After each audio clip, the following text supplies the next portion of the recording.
राज recording studio Maharajganj.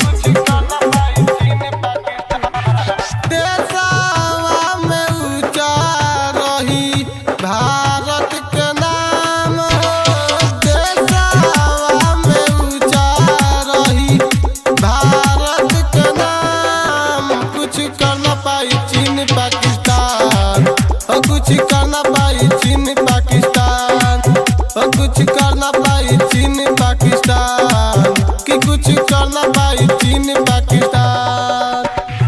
देशवा में ऊंचा रही भारत के नाम, देशवा में ऊंचा रही भारत के नाम, कुछ कर न पाई चीन पाकिस्तान, कुछ कर न पाई चीन पाकिस्तान, कुछ कर न पाई चीन पाकिस्तान, कि कुछ कर न पाई चीन पाकिस्तान।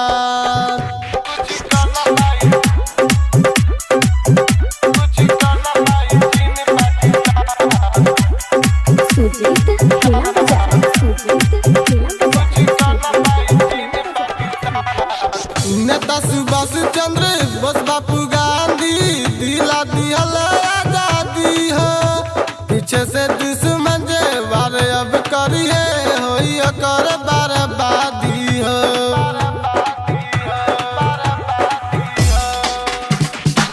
नेता सुभाष चंद्र बोस, बापू गांधी दिला दिहल आजादी हो, पीछे से दुश्मन जे वार अब करिए होई कर बर्बादी हो। सीमावा पे खड़ा बारे देश के जवान हो, बॉर्डर पे खड़ा बारे देश के जवान, कुछ कर न पाई चीन पाकिस्तान,